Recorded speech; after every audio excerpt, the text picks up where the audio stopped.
देवताओं में राजा बलि के भय के निवारण के लिए और उसकी दानवीरता की परीक्षा लेने के लिए भगवान विष्णु ने एक बौने ब्राह्मण का अवतार लिया। उन्होंने राजा बलि से जाकर 3 पग जमीन मांगी। पहले पग में उन्होंने पूरी धरती नाप दी, दूसरे पग में पूरा स्वर्ग नाप दिया, तीसरे पग में जब जगह नहीं बची तो राजा बलि ने अपना सर आगे रख के ब्राह्मण देवताओं कहा कि आप इस पे अपना पैर रख सकते हैं।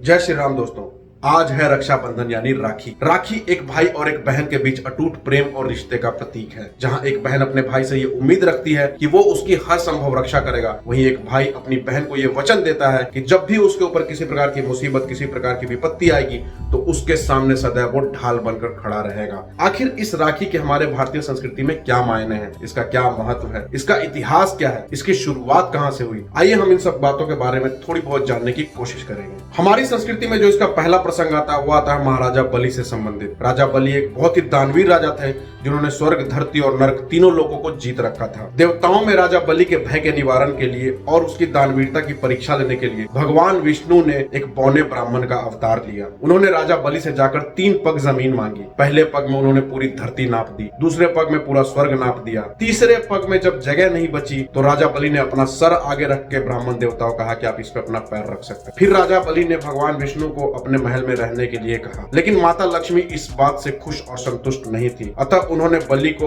अपना भाई बनाकर उसको राखी बांध दी। बलि ने कहा कि वो एक इच्छा मांग सकती हैं। माता लक्ष्मी ने ये इच्छा जाहिर की कि भगवान विष्णु वापस अपने विष्णु लोक लौट जाए। दूसरा जो प्रसंग आता है वो आता है भगवान श्री कृष्ण और द्रौपदी का। शायद युद्ध करते वक्त या पतंग उड़ाते वक्त भगवान श्री कृष्ण की एक उंगली में चोट लग जाती है और रक्त बहने लगता है। रक्त रुकने का नाम नहीं ले रहा था। ये सब देख करके द्रौपदी ने अपने साड़ी का पल्लू फाड़कर भगवान श्री कृष्ण की उंगली पे बांध दी, जिससे खून बहना बंद हो गया। भगवान श्री कृष्ण ने प्रसन्न होकर कहा था कि द्रौपदी को जब भी भविष्य में किसी प्रकार की मुसीबत आएगी तो श्री कृष्ण उनके साथ रहेंगे। आपको याद होगा कि जुए में जब पांडव द्रौपदी को हार गए थे, दुशासन ने जब द्रौपदी का चीरहरण करना शुरू किया था तो भगवान श्री कृष्ण ने ही उनकी रक्षा की थी। अगर आप गौर करेंगे तो भारतीय युवाओं में भारतीय संस्कृति और पर्वों से विश्वास उठता जा रहा है, जो कि बहुत ही गलत है। हमें अपनी संस्कृति, अपने इतिहास, अपने पर्वों को जिंदा रखना है, क्योंकि यही हमारी ताकत है। जब हमारी फिल्म इंडस्ट्री जिंदा हुआ करती थी, बॉलीवुड जिंदा हुआ करती थी, तब उन्होंने बड़े अच्छे अच्छे और मधुर गीत रक्षाबंधन पे बनाए थे, जैसे भैया मेरे राखी के बंधन को निभाना, भैया मेरे छोटी बहन को ना भुलाना, जैसे सुभद्रा और किशन का,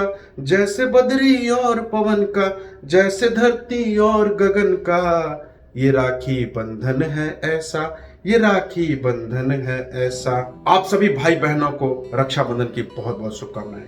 जय हिंद।